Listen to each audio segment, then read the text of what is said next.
অনেকে আজকাল আমাদের ভয়ানক ভূতের গল্প উপহার দিচ্ছে। যদিও ভয়ে আমি ভূতের গল্প না পড়ে কমেন্ট করি, কিন্তু ভূতের গল্পগুলো দারুণ পাঠক সমুদয় হয়। তাই একজন সব্যসাচী লেখক হিসাবে আমার ইচ্ছা হলো ভীষণ ভয়ানক এবং মহা লোমহর্ষক একটি ভূতের গল্প লিখতে। ইহা একটি সম্পূর্ণ ব্যতিক্রমী ভূতের গল্প, যা আপনাদের রাতের ঘুম হরণ করতে পারে। দুর্বল চিত্রের মানুষেরা এই ভয়ানক পোস্টমর্টম থেকে বিরত থাকুন। হার্টের পালস বন্ধ না হইতে পারে। আশা করি সকলে নিজে নিজে দায়িত্বই ভয় পাবেন, আর না পাইলে কোনোভাবেই লেখককে দায়ী করা চলবে না। তাহলে শুরু করা যাক এই শতাব্দীর শ্রেষ্ঠ ভূতের গল্প, যে গল্প আমার বাংলার একাডেমি পুরস্কার কিংবা রাষ্ট্রপতি অ্যাওয়ার্ড পাওয়া সম্ভব খুবই ক্ষীণ। এক দেশে ছিল বিশাল ভয়ানক এবং এক ভূত। তার নাম ছিল দারোয়াস। দারোয়াসের মনে সুখ ছিল না। জীবনে ৩৩টি বসন্ত পেরিয়ে দারোয়াস তার মনের মতো পেতনি খুঁজে পায়নি। আশেপাশে যেসব পেতনি দারোয়াসের পিছনে ঘুরঘুর করত, তাদের দারোয়াস মোটে লাইক করতো না। দারোয়াসের একটাই কথা, তার জীবনের সঙ্গী হতে হবে দুনিয়ার সব থেকে ডেঞ্জারাস, সব থেকে কুৎসিরিয়া, সব থেকে বদরাগী। তার এই রেকমেন্ডে দারোয়াসের দেশে কোনো পেতনির মাঝে ছিল না। দারোয়াসের একবার নজর দিয়েছিল কোনো এক দেশের স্বরাষ্ট্রমন্ত্রীর দিকে, মোটেও ওই বাংলাদেশে না। কিন্তু তা আর হয়ে ওঠেনি। চৌকাস রাজনীতি চালে। বিরোধী দলের প্রধানের থেকেও ঝোঁক ছিল, কিন্তু একটাই প্রবলক, তার নাকি চোখের উপরে ফিরেই না, খালি একটা পেন্সিলের দাগ। তাছাড়া একটু ভরসা না। ভূত মহাশয় মোটে পছন্দ করতে না। ভূত দারোয়াসের মনে আর একটা কষ্ট ছিল, সে এখন পর্যন্ত কোনো মানুষকে হত্যা করতে পারেনি, যা হচ্ছে ভূত জগতের নিকটজনক ঘটনা। যতবার সে মানব সম্প্রদায় কাউকে খুন করতে গেছে, ততবার কোনো না কোনো ঝামেলা ফেঁসে গেছে। এ যেমন যখন জেট লিকে ফোন করতে গেছে, তখন তাকে সারাদিন খুব প্রেস্টিজ করিয়ে ছেড়েছে। যখন স্টিফেন হকিংকে খুন করতে গেছে, তখনও হকিং সাহেব তাকে কোর্ট ওয়ার্ডের কিছু গালি দিয়েছে, যা অনুবাদ করতে সই দারোয়াসের লজ্জা পায়। এখন ইঞ্জিনিয়া জোলিকে হত্যা করতে যায় সে। কথা না বলা ভালো, শুধু বলা যায় 18। যাই হোক, এত সব সংকীর্ণতায় পেরিয়ে আর কাউকে হত্যা করা হয়নি। তাকে ভূতমহলে সবাই কুকুদাউসের নামে চিনত। এই বদনাম খোঁচাতে দারোস ডিভিশন নিল যে বাংলাদেশের নামে উন্নয়নশীল, হতদরিদ্র আর মততান্ত্রিক দেশে যাবে। লোক মুখে শোনা যায় সেখানে বটতলা, জলদতা, গুলিস্তান কিংবা প্রধানমন্ত্রীর বাসভবনে আশেপাশে তার স্বপ্নে সেই পেতনির দেখা মিলতে পারে। তাছাড়া বিশাল জনসংখ্যার সেই দেশে একজন মানুষ খুন করা কোনো ব্যাপার না। সেখানে নাকি যাদের জনগণের রক্ষক বলে, তারাই নাকি ঘুষ খেয়ে জনগণের জান নিয়ে খেলে। ব্যাপক মজার দেশ। দারোয়াস ভাবল এক টিলে দুই পাখি মারবে, পেতনিও খুঁজবে আর খুনও করবে। দারোয়াসের নতুন একটা প্ল্যান করল, সে মানুষের বেশে যে খুন করবে। সুতরাং যেই কথা সেই কাজ। তলিতবা সহ রওনা দিল বাংলাদেশের রাজধানীর উদ্দেশ্যে। প্রথম বিপত্তি ঘটল বর্ডার পেরিয়ে আসার সময়। বিএসএফ নামে কি এক বাহিনী শুরু করে গুলিবর্ষণ। কোনো মতে হাঁপ ছেড়ে একটা ট্রাকের ভিতরে ঢুকে পড়ে।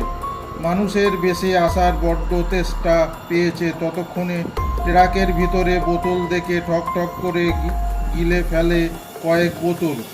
কিন্তু বেচারা দারোয়াসের কি জানতো সেই ট্রাকে ছিল পার্শ্ববর্তী দেশে থেকে আসা ফেন্সিডিল লাইফে ফার্স্ট ইঞ্জিন। খেয়ে দারোয়াসের পুরা পিন্নিকে দিল ঘুম। ভোরের দিকে ঘুম ভেঙে ট্রাক থেকে বেরিয়ে এসে দেখে সে গুলিস্তানের 0 পয়েন্টে। খুশিতে ডগমগ হয়ে সে যখন রাস্তায় পার হতে গেল, দেখে পুরা শরীর গিটে গিটে জোড়ায় জোড়ায় ব্যথা। হতভাগা দারোয়াসের কি জানতো যে বাংলাদেশের সড়কে যোগাযোগ ব্যবস্থা এত খালি পঙ্গু। পুরাই শৌখিন মুডে মাজারের পাশে কোনো এক হোটেলে গিয়ে কলি চাউফুনা আর গরম পরোটার অর্ডার দিয়ে আয়েশ করে বসে সে। মাছির ভন ভন শব্দে কিছুটা বিরক্ত দারোয়াস। কিছুক্ষণ পরে একটা ছেলে কলিজা গোতা আর পরোটা দিয়ে যায়, সাথে 2 গ্লাস ফিল্টার পানি, যার মধ্যে 2 আঙুল ডুবিয়ে রেখেছে ছেলেটা। কি আর করা, সব কিছু মানিয়ে নিতে হবে ভেবে শুরু করলো খাওয়া। কিন্তু এদেশের কলেজা বোঝানা সাথে তেলাপোকা ভুনা ফি মিক্স করে সেটা দারোয়াসের ভাবতে পারেনি। খাওয়ার শেষে বিল দিতে যেয়ে বিপত্তি, কোনো বেটা পকেটমার যে দারোয়াসের এক্সচেঞ্জ করা সব টাকা ওয়েলডেড সহ মেরে দিয়েছে। কি আর করার, এই অচেনা অজানা দেশে কি আর নিজের পরিচয় দেবে। চুপচাপ ছোটোখাটা একটা বনদোলাই হজম করে নিল। শেষে তুলে দেয়া হলো দারোকার হাতে। দারোকা অফার করলো 200 টাকা দিলে ছেড়ে দেবে, কিন্তু টাকা নাই বিদায় 2 দিনের জন্য লকাবে। খুনি কালকাটা মসজিদের সাথে রাখা হলো তাকে। ভূত দারোয়াসের থেকে এই মসজিদের রেকর্ড ভালো, 9টা খুন করেছে অলরেডি। থানা হাফেজে টয়লেটের গন্ধ পারলে পেটের নাড়ি ঘুড়ি বেরিয়ে আসে। ঠিক 2 দিন পরে হালকা উত্তম মধ্যম দিয়ে তাকে ছেড়ে দেওয়া হলো। ঢাকা শহরে ট্রাফিক জ্যামে অনেক মূল্যবান সময় নষ্ট হয় দারোয়াসের। যোগাযোগ মন্ত্রকে অভিশপ্ত করে বেরিয়ে পড়ে মিশনে।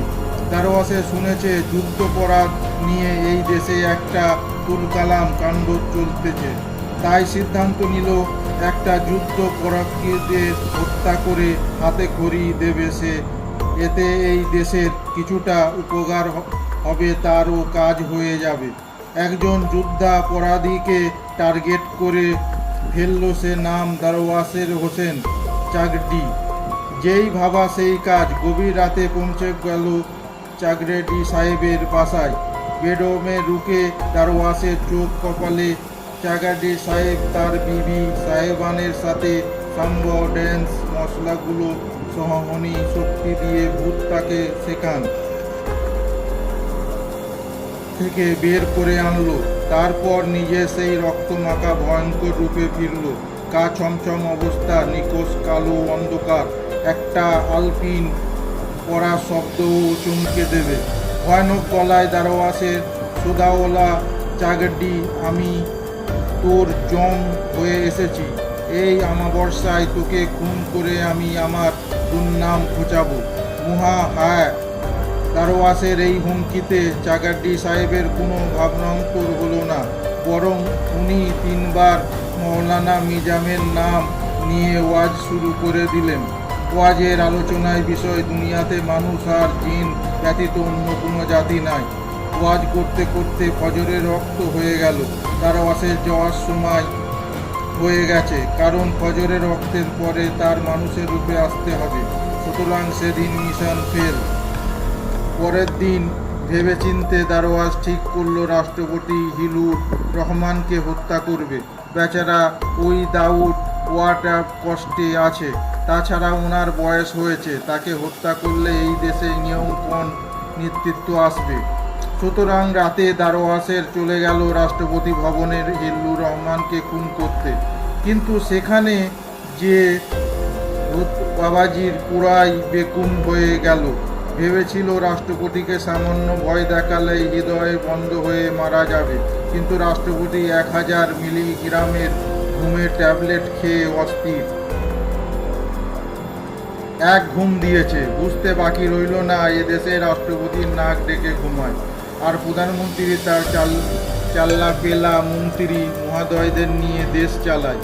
কি আর করার, ঘুমন্ত মানুষকে হত্যা করা কালপুরুষের কাজ, যা দারোয়াসের দ্বারা সম্ভব না। সুতরাং মিশন ফেল এগেন। তৃতীয় দারোয়াস ঠিক করল বিরোধী দলের প্রধান মাজিদা মিয়ার বড় ছেলে বারেক মিয়াকে খুন করবে। পরে খোঁজ খবর নিয়ে দেখল মেরুদণ্ডহীন বারেক মিয়া উচ্চ শিক্ষার নেয়ার জন্য বাইরে ডিগ্রি নিতে গেছে। কি আর করা, ছোট ছেলে ও বউর দিকে নজর দিলে দারোয়াস এই রাতেই হবে শেষ রাত। গোগোর জীবনে নিজের ভয়ানক রূপে গোগো করে ঢুকতে অংশী গন্ধে আর নিজের চেয়ে ভয়ানক গোগো চেহারা দেখে পারালে ভিমরি খায় দারোয়াস। বেচারা ভূত এতটা ভরকে গেছে যে নিজের অস্তিত্ব ভুলে গোগোর সামনে যে বলে ফেলল, অভয় দিলে একটা কথা বলি বসো, আমি আপনাকে খুন করতে এসেছি, অনুমতি দিলে, তাছাড়া শুভ কাজে দেরি করতে নেই। গোগো হুমায়ুন ফরিদে হাসি দিয়ে বলল, সেই পরে হবে, আগে তুই পেগ খেয়ে নাও। যাই হোক, অংশীর নিশায় পরে সেদিনে মিশনের ক্রান্ত দিল দারোয়াসে দেখতে পেল প্রতিজ্ঞায়। বাংলাদেশ ক্রিকেটের বোর্ডের সভাপতি নাকি রাকিব আল হাসান আর তানিম ইকবাল নামে দুজন দেশবরেণ্য ক্রিকেটারকে পদচ্যুত করেছে। সোজা চলে গেল সভাপতির অফিসে। সভাপতি সাহেব তখন ঘুষের টাকা গুনার ব্যবস্থা। দারোয়াস যতই বলে যে জান দিতে এসেছি, সভাপতি যেন কানেই তোলে না। কথা শেষে সভাপতি বিরক্ত হয়ে একটা জাসি ধরিয়ে দিয়ে বলল, সবাই আমার কথা মতো হবে, আগামীকালের ম্যাচ তুমি মাঠে নামবে, যা অনুশীলন করো। দারোয়াসের বুঝতে পারল এই দেশের রাজনীতিবিদেরা এক কাটি স্বরে, সুতরাং এবার তার চোখ পড়ল মিডিয়া আর সংস্কৃতি অঙ্গনের দিকে। প্রথম কালে বরুণ চৌধুরীর সামনে যে নিজে লজ্জা পেয়ে গেল। বেচারা এই বয়সে ফিটার খায়, কি অবস্থা। হতাশ না হয়ে সেদিনে চলে গেল নায়িকা মনসুনের বাড়িতে একাই ছিল মনসুন। এটাই মোক্ষম সুযোগ, বাথটাবে পানিতে চুবিয়ে মারা হবে তাকে। নিজের গায়ে কারওয়ান বাজার থেকে গরুর রক্ত মেখে হাজির হলো মনসুনের বেডরুমে। কারওয়ান রাজার থেকে রক্ত মাখতে গিয়ে তাদের সাথে যে যুদ্ধ করতে হয়েছে সে কথা নাই বা বললাম। যাই হোক, বিভৎসত চেহারা নিয়ে মনসুনের সামনে দাঁড়াতেই মনসুন ফিট হয়ে বিছানায় পড়ে গেল। দারোয়াস ভাবল এটাই সুযোগ, এবার ওকে বাথটাবে নিয়ে চুবিয়ে মারতে পারলেই কেল্লা ফতে। কিন্তু দারোয়াসের কপাল বরাবরের মতো তার বিরুদ্ধে। সারা রাত চেষ্টা করেও বেচারা ভূত নায়িকা মনসুনের 300 টনের ভারী দেহ বাথরুমে পর্যন্ত নিয়ে যেতে পারল না। এবার সে ঠিক করলো হেফজা খান নায়ক ফাকিব খানের জান নেবে। রাতের বেলায় সকালেই চোখে ফাঁকি দিয়ে ঢুকে পড়ল থম ফাকিব খানের বাংলোতে। বেডরুমে ঢুকে দুই হাতে নিজের চোখ ঢেকে ফেলল। দারোয়াস ফাকিব খান মেয়েদের গাইড পরে শুয়ে আছে। ঠোঁটের লিপস্টিক মুছতেও ভুলে গেছে। ভূত যখন পায়ে সুড়সুড়ি দেয় ফাকিব খানকে জাগাতে চেষ্টা করলো, তখন তিনি ঘুমের চোখে বলে উঠলেই সেই বিখ্যাত শব্দ যাই হোক, অনেক কষ্টে জাগ্রত হলো তাকে। তারপর কি হলো সেটাও কি আমাকে বলতে হবে? শুধু এতটুকু বলি, ফাকিব খান ভূত দারোয়াসের নিয়ে 4.5 মিনিট একটা টুয়েন গান গেয়েছিল। সেখানে নায়িক পপু বিশ্বাসের সাথে যেসব অবিশ্বাসী দৃশ্য থাকে সেসব ছিল। ভূত কোনো মতে নিজের জান নিয়ে বেঁচে সে যাত্রায়। এর মধ্যে দারোয়াসে জানতে পারে যে দেশের লাফলাফি করে রক গান গায় এ গায়িকা, যার নাম শিলা, পুরা জাতি তার উপরে বিলা। দারোয়াসের রাতে চুপি চুপি ওয়াদ এর মিউজিক ল্যাব গিয়ে হাজির। সেইখানে ওয়াদ ফিট শিলার নতুন অ্যালবামের কাজ চলছিল। ঢোকার আগে বিদ্যুৎ লাইন বিচ্ছিন্ন করে দিল দারোয়াস। ভিতর থেকে শিলার চিল্লাচিল্লি শোনা যাচ্ছিল। সুযোগ বুঝে শিলার পাশে গিয়ে দাঁড়িয়ে ভূত। তারপরে শিলা ভূতকে এমন তেজ করছে যে অ্যাঞ্জেলিনা জোলিও হাত মানতে বাধ্য।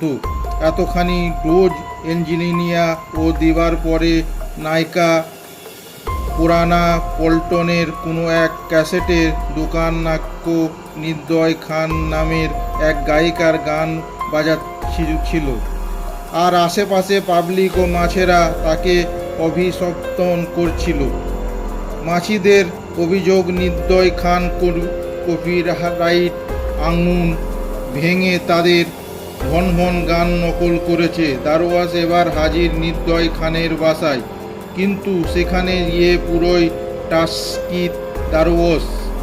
কোথায় নির্দয় খান? এখানে তো শুধু একটা বানর দেখা যাচ্ছে। বানর হত্যা করলে লাভ নেই, তাই সেদিনও ফিরে গেল দারোয়াস।